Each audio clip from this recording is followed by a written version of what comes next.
اللہ نے برکت رکھی اس کے اندر. واہ واہ واہ. ماذا ماں باپ کی مرضی کے خلاف نہیں جائے. وہ ٹھیک ہے آپ کی ضد کے آگے ہتھیار ڈال دیں گے لیکن بعد میں خمیازہ آپ کو بھگتنا پڑے گا. بالکل صحیح. لیکن اگر ایسا ہو جائے کہ ماں باپ کو پتہ ہے کہ یہ لوگ صحیح نہیں ہے خاندانی اعتبار سے, کیونکہ ماں باپ کی نگاہ آگے تک دکھتی ہے, اگر خاندانی اعتبار سے مناسب نہیں ہے تو اگر واقعی بچے غلط انتخاب کر بیٹھے ہیں تو اللہ تعالیٰ کا ایک نام ہے یا مانعو, یا مانعو, میم سے ہے نا, یا مانعو, یہ 161 مرتبہ پڑھنا ہے.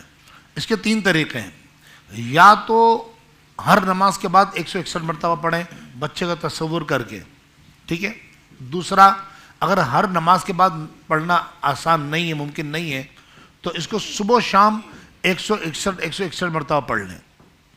اگر یہ بھی ممکن نہیں ہے, اتنا ٹائم ہی نہیں ملتا ہے, تو پھر رات کو پڑھیں. لیکن رات کو پڑھنے میں ایک شرط ہے, پڑھنا 161 مرتبہ یہ رات کو, لیکن رات کو پڑھنے میں ایک شرط ہے کہ پڑھنے کے بعد بات چیت نہ کریں, سو جائیں. اللہ نے چاہا کچھ ہی دنوں میں یہ رشتے سے بچے کا دل ہٹ جائے گا اور انشاءاللہ یہ بچہ باز آ جائے گا انشاءاللہ. مفتی صاحب 2 لائنوں میں یہ بھی ارشاد فرما دیں, چونکہ آپ کے پاس اس طرح کے معاملات بہت سارے آتے بھی ہوں گے نا, جو آپ خدمات انجام دے رہے ہیں, تو آپ نے کتنے % دیکھا ہے کہ جو زبردستی کر کے بچے کہ بھائی والدین کو ایسا کر دیتے ہیں, بالکل آخر میں اتنی ضد کہ مجبور ہو کر والدین کو یہ کہ ہاں بھائی کر لو, یا وہ کر ہی لیتے ہیں اپنے طور پر, کورٹ میرج بھی ہو جاتی ہے. اس میں خوش آپ نے کتنے دیکھے ہیں کہ جوڑے جو بعد میں خوش ہوں اور والدین بھی کہیں کہ واقعی ہم شاید صحیح فیصلہ کرنے میں آپ کی مدد نہیں کر پا رہے تھے, آپ کا فیصلہ بہت درست ہے. ایسا کیسز کتنے دیکھے ہیں آپ نے؟ ایسا 2-4 کیسز آئے اس طرح کے. ایسا نہیں ہے کہ والدین نے بعد میں غلطی ایکسیپٹ کی, نہیں یار ہم خواہ مخواہ جذباتی اور وہ میں پہلے کر چکا ہوں والدین. جی کر چکے ہیں, ٹھیک ہے نا. لیکن اکثریت میں نے یہ دیکھا, الاکثر حکم الکل, عربی کا ایک قانون ہے, الاکثر حکم الکل. تو میں نے اکثر یہ دیکھا ہے کہ جنہوں نے والدین کی رضا سے ہٹ کے شادیاں کی نا, یا نعوذ باللہ کورٹ میرج کر لیا, کیونکہ دیکھیں آپ کی بچے کے لیے جب بچہ ہوگا ظاہر سے شادی کے بعد ایک پروسیس تو ہے نا, اولاد ہوگی, تو وہ ان کے لیے بدنامی کا باعث بنے گا کہ ان کی ماں وہ ہے, ان کا باپ وہ ہے, یہ بدنامی کا باعث بنے گا. تو لہٰذا میں آپ کو عرض کر رہا ہوں کہ شادی صرف ایک مطلب جسمانی تلذذ کا نام نہیں ہے, شادی ایک ذمہ داریوں کا نام ہے کہ جس لڑکی کو یا لڑکے کو انتخاب کر رہے ہیں وہ اس قابل بھی ہے کہ نہیں ہے کہ وہ آپ کے بچوں کے جو ہے کیا نام ہے وہ باپ یا ماں کہلا سکے, آپ کے خاندانی سسٹم کو آگے لے کے چل سکے, کیونکہ شادی ذمہ داری کا نام ہے. واہ واہ. ٹھیک ہے. جی آپ کچھ کریں. میں کہہ رہا ہوں حضور کہ وہ میچیورٹی کی عمر جب آتی ہے نا, تو تب جا کے احساس ہوتا ہے کہ ہاں یار یہ فیصلہ اگر ہم اس وقت والدین کے میچیورٹی لیول ان کے فیصلوں کے مطابق کر لیتے تو اچھا ہو جاتا. کیونکہ دیکھیں آپ کہ 35-40 سال کی عمر میں پہنچ کے گھر والے فیصلہ کرتے ہیں کہ باہر کا کھانا بند کر دو, صحت خراب سے خراب ہوتی جا رہی ہے. ایسا ہی تو باہر کے کھانوں کی پریزنٹیشن گھر کے کھانوں کے مقابلے میں بہت اوپر ہوتی ہے. ایسا ہی. تو فی زمانہ جو بچے پریزنٹیشن پہ جا کر جو ہے نا وہ رشتوں کی طرف بڑھ رہے ہوتے ہیں نا, ان کو نہیں پتا کہ بھائی صحت کے لیے یعنی کہ جو ازدواجی زندگی کی صحت ہے اس کے لیے کیا نقصان دہ اور کیا فائدہ مند ہے. کیا کہتے ہیں حضور, یہ بات ہے کہ نہیں؟ بالکل ایسے ہی, آپ بالکل صحیح فرما رہے ہیں. مسئلہ یہ ہے حضرت کہ جب شادی ہو جاتی ہے نا تو محبوب ہے نا بیوی نہیں بن سکتی. ہو بیوی ذمہ داری کا نام ہے. کیا کہنے ہیں مفتی صاحب, ایک جملے میں کہہ دیا آپ نے, سفر آسان کر دیا. تو بیوی ذمہ داری کا نام ہے. جب کل کو آپ کے بچے ہوں گے, بیوی کی عورت جو ہے وہ بہت بڑی ذمہ داری ہوتی ہے عورت کی, کہ اس کو شوہر کا کھانا تیار کرنا ہے, گھر کے کام کاج کرنا ہے, گھر کو سنبھالنا ہے. یعنی کہ یوں کہا جاتا ہے, بڑے بزرگوں سے ہم نے سنا ہے, ان کے مشاہدات ہوتے ہیں, تجربات ہوتے ہیں. انہوں نے کہا کہ ایک عورت بیمار پڑ جائے تو پورا گھر بیمار پڑ جاتا ہے, کیونکہ وہ گھر سنبھالتی ہے, بچوں کو سنبھالتی ہے, آپ کے معاملات سنبھالتی ہے. تو لہٰذا جب بھی سلیکشن کریں, چاہے شوہر کی کریں یا بیوی کی کریں, وہ اس کے مطابق کریں جو والدین کہہ رہے ہیں, کیونکہ والدین کے سامنے آپ کی پوری زندگی ہوتی ہے. ان کو پتہ ہوتا ہے کہ ہمارا بچہ یا بچی یہ کس طبیعت کو کس نیچر کا ہے.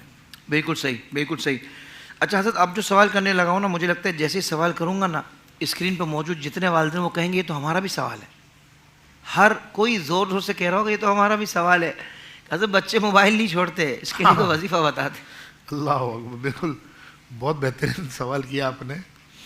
یہ واقعی اتنے مطلب بچوں, اچھا سوال یہ ہے کہ بچوں کی موبائل کی عادت پڑتی کیسے ہے, یہاں سے یہ سوال ہے. اصل سوال یہ ہے کہ وہ تو چلے میں وظیفہ عرض کر دیتا ہوں جو میرے مشاہدات میں ہیں, لیکن اصل میں کیا ہوتا ہے کہ میں نے کہا نا وہی بات جو ہم ابھی پچھلے سوال میں کر رہے تھے کہ ماں باپ, شادی ذمہ داری کا نام ہے, ماں باپ کیا کرتے ہیں, بچہ کھانا نہیں کھا رہا, اٹھا کے اسے موبائل دے دیں گے, تو اب وہ کارٹون دیکھتا جا رہا ہے اور ماں اس کو کھانا کھلا رہی ہے.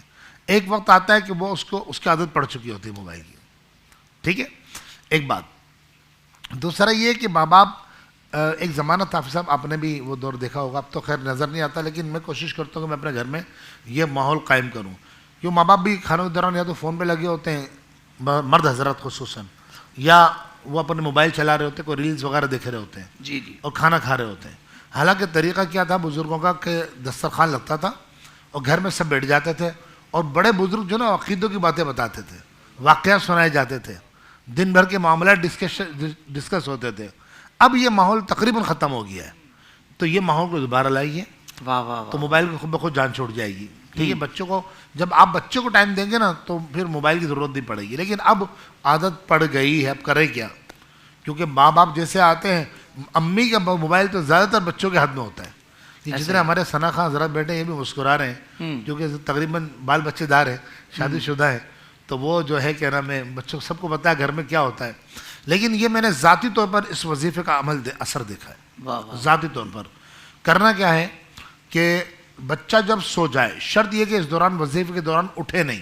بہت چھوٹا سا وظیفہ ہے, سورہ قریش, لإیلاف قریش ایلافہم رحلۃ الشتاء والصیف, یہ سورہ مبارکہ بچے کے سرہانے بیٹھ کر یا کھڑے ہو کر 21 مرتبہ پڑھیں. والد بھی پڑھ سکتے ہیں, والدہ بھی پڑھ سکتی ہے, دادا دادی نانا نانی کوئی بھی پڑھ سکتا ہے. ٹھیک ہے, گھر کا کوئی بھی فرد پڑھ سکتا ہے, لیکن سرہانے پڑھنی ہے بیٹھ کر, جیسے آسانی ہو. اگر بیٹھنا آسان ہے تو بیٹھ جائیں, کھڑے ہو کے پڑھ سکتے ہو کھڑے ہو کے پڑھ لیں. 21 مرتبہ پڑھیں, اول آخر ایک مرتبہ درود شریف پڑھیں. اور پڑھنے کے بعد کیا کرنا ہے, پڑھنے کے بعد بچے کی پیشانی پر اور آنکھوں پر دم کرنا ہے. اس سے 3 فائدے حاصل ہوں گے. پہلا یہ کہ بچے کا موبائل چھوٹ جائے گا, بالکل خود بخود اس کی توجہ ہٹ جائے گی موبائل سے, خود بخود آپ دیکھیے گا. دوسرا, بچے کا اگر حافظہ کمزور ہے تو حافظہ مضبوط ہونا شروع ہو جائے گا.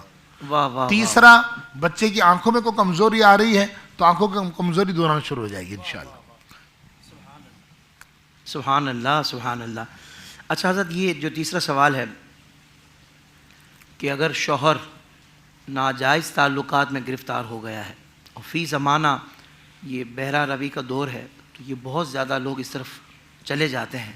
ایسے کیسز آپ کے پاس آتے ہوں گے, چونکہ حضرت آپ وہاں خدمات انجام دے رہے ہیں, تو یہ کتنا عجیب معاملہ ہے کہ بندہ حلال کو چھوڑ کر پھر حرام کی طرف جا رہا ہو. یعنی ایک اللہ پاک نے آپ کو ایک حلال رشتہ دیا ہوا ہے, آپ اس کی ناقدری کرتے ہوئے حرام کی طرف بڑھ رہے ہیں. تو ایسے شوہروں کو راہ راست پہ لانے کے لیے کوئی وظیفہ ارشاد فرمائیں. اللہ اکبر. یہ اتنا زیادہ, خصوصاً سوشل میڈیا کے عام ہونے کے بعد اتنا زیادہ ہوا ہے, اس کے اندر کئی اسکینڈلز بھی بن جاتے ہیں, اور کئی مرتبہ ایسا ہوتا ہے نعوذ باللہ کہ انسان بلیک میل بھی ہو رہا ہوتا ہے. اچھا, بالکل ہمارے پاس ایسے کیسز ہیں. جی بالکل. تو لہٰذا اگر کوئی اچھا, پھر بعض اوقات کیا ہوتا ہے, تو اسباب تو بہت زیادہ ہیں کہ ایسا کیوں ہو جاتا ہے. ٹھیک ہے, لیکن جو سب سے بڑی وجہ ہمیں جب نظر آتی ہے نا ہونے کی, وہی آتی ہے کہ خواتین جو ہیں وہ شوہروں پر توجہ نہیں دے پاتی ہیں. وہ شادی ہونے کے بعد, بچے ہونے کے بعد وہ ماں بن جاتی ہے, تو زیادہ گھر پہ توجہ دے رہی ہے, اپنے آپ پر توجہ نہیں دے رہی. تو اس لیے چاہیے کہ وہ اپنے آپ پر بھی توجہ دیں اور شوہر پہ بھی توجہ دیں.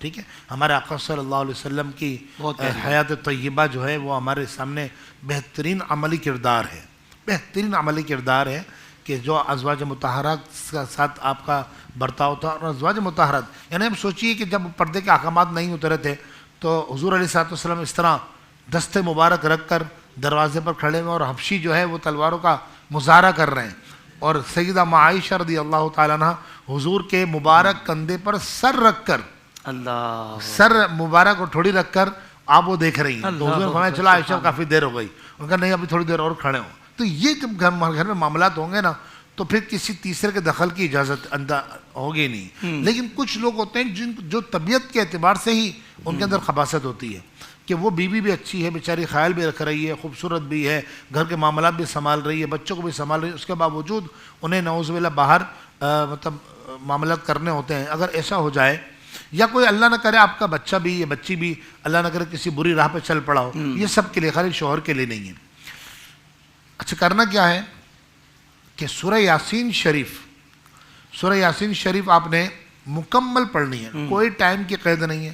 کبھی صبح پڑھ لیا، کبھی شام کو پڑھ لیا، کبھی رات کو پڑھ لیا، ایک ٹائم پڑھنی ہے، صحیح. ایک مرتبہ پڑھنی ہے. پانی کی ایک بڑی بوتل لے لیں، منرل واٹر جیسے نارمل ہوتا ہے، پینے کا پانی ہو. اچھا، اب جب سورہ یاسین پڑھتے پڑھتے آخری آیت پہ پہنچ رہے ہیں، انما امرہ اذا اراد شیئا ان یقول لہ کن فیکون. ٹھیک ہے، یہ جو آیت ہے آخری دو آیتیں انما امرہ سے، آخری دو آیتیں اس کو 21 مرتبہ پڑھنی ہے. صحیح. ایک مرتبہ تو ہو گئی سورہ یاسین کے ساتھ، اور 20 مرتبہ اور پڑھ لیں تو یہ 21 ہو گئی. زبردست. 21 مرتبہ پڑھ لیں. اب پانی پہ دم کر لیں. اچھا، میں بڑی بوتل اس لیے کہہ رہا ہوں تاکہ روزانہ پانی تھوڑا بچے، اس میں پانی بھرتے رہے، ملاتے رہے. اچھا، واہ واہ. ٹھیک، اب اس پانی کو پینا نہیں ہے تو کرنا کیا ہے؟ تو کرنا کیا؟ کرنا یہ ہے کہ آپ اس پانی سے آٹا گوندیں صحیح. اور وہ روٹی شوہر کو کھلائیں. سب بھی کھا سکتے ہیں کیونکہ برکت والا پانی ہے. حضرت کوئی اللہ نہ کرے جو سخت قسم کے گناہ ہوتے ہیں، جو انسان ذکر کرتے ہوئے شرماتا ہے، اگر نعوذ باللہ کوئی ان گناہوں میں مبتلا ہوگا نا اور اس پانی کے بنے ہوئے آٹے سے روٹی کھائے، اللہ نے چاہا وہ بھی اللہ اس کو حفاظت فرمائے گا. سبحان اللہ، سبحان اللہ. کیا کہنے، کیا کہنے. حضرت آخر میں یہ ارشاد فرما دیں کہ پیشاب میں خون آتا ہے، ہاں، تو اس سے بچنے کے لیے کوئی وظیفہ شفا کے لیے؟ شفا کے لیے. اور یہ بڑا تکلیف دہ عمل ہوتا ہے، انتہائی سوزش ہوتی ہے اور بہت تکلیف ہوتی ہے. تو اس کے لیے یہ پہلے دن سے ہی وظیفہ پڑھنے کے بعد پہلے دن سے ہی فرق آنا شروع ہو جائے گا. واہ واہ. صرف 3 سے 4 دن لگیں گے، جڑ سے بیماری ختم ہو جائے گی انشاءاللہ. ماشاء اللہ، الحمدللہ رب کیا العالمین. بات ہے حضور. الحمدللہ. یہ میں نے یہ وظیفہ میں نے مریضوں کو بتایا ہے، اور 3 سے 4 دن بعد آنے کے بعد مریضوں نے کہا کہ مسئلہ ختم ہو گیا ہمارا. الحمدللہ. بلکہ اس وقت جو ناظرین سن رہے ہیں یا بعد میں سنیں گے، وہ ان سے بھی کہوں گا کہ ابھی آپ ٹرائی کریں. اور کرنا یہ ہے کہ سورۃ الحشر 28ویں پارے میں اس کی 2 آیتیں ہیں، 20ویں اور 21ویں آیت. ٹھیک ہے، میں پڑھ کے بھی بتا دیتا ہوں. مشہور آیت ہے قرآن پاک کی، سورۃ الحشر کی 20 اور 21. اچھا، 21ویں آیت پوری نہیں پڑھنی ہے، یعنی یوں سمجھ لے کہ یہ کوئی 1.25 آیتوں کے لگ بھگ ہے، 2 آیتیں پوری نہیں ہیں. آپ نے پڑھی ہوگی قرآن پاک کی مشہور آیت لا یستوی اصحاب النار و اصحاب الجنہ اصحاب الجنت هم الفائزون. یہ ہو گئی ایک آیت پوری. لو انزلنا هذا القرآن على جبل لرأيته خاشعا متصدعا من خشیت اللہ. یہاں تک بس خشیت اللہ تک پڑھنی ہے. ٹھیک ہے، اسکرین پہ لکھی ہوئی نظر آ رہی ہوگی. تو خشیت اللہ تک آپ نے پڑھنی ہے، اور اس کو پڑھنے کے بعد 3 مرتبہ یہ پڑھیں. 3 مرتبہ پڑھنے کے بعد 7 مرتبہ آخر میں اللہ کا ایک نام پڑھنا ہے، یا قابدو. یا قابدو. یا قابدو، قاف الف نقطہ والا قاف. ٹھیک. یا قاف الف با اور ضاد. یا قابدو 7 مرتبہ پڑھیں. 3 مرتبہ یہ آیتیں، 7 مرتبہ یا قابدو. اور پانی کی بوتل پہ ہر نماز کے بعد پڑھ کے دم کرتے رہیں، اور سارا دن وہ پانی پئیں. کھانا کھاتے بھی وہی پانی پئیں. اس کو ٹھنڈا کر کے فریج میں رکھ کے پی سکتے ہیں، کوئی مسئلہ نہیں ہے. ٹھیک ہے، لیکن ہر نماز کے بعد یہ پڑھیں. 2 سے 3 منٹ کا وظیفہ، لمبا بھی نہیں ہے. انشاءاللہ پہلے دن ایک دم 70% فرق آئے گا، دوسرے دن 90% ہوگا، اور تیسرے دن جڑ سے بیماری ختم ہو جائے گی. سبحان اللہ، سبحان اللہ. کیا بات ہے، ماشاءاللہ. اللہ پاک کے کلام سے الحمدللہ علاج یہاں بتایا جا رہا ہے، اور آپ دیکھ رہے ہیں کس یقین کے ساتھ. اللہ کے کلام میں تو پھر یہ یقین ہونا چاہیے کہ اللہ پاک نے اپنے کلام میں شفا رکھی ہے. مفتی صاحب بہت دل سے شکریہ آپ کا، آپ وقت تشریف لاتے ہیں اور اتنی خوبصورت باتیں ارشاد فرماتے ہیں. اللہ آپ کو سلامتی عطا فرمائے، جزائے خیر عطا فرمائے.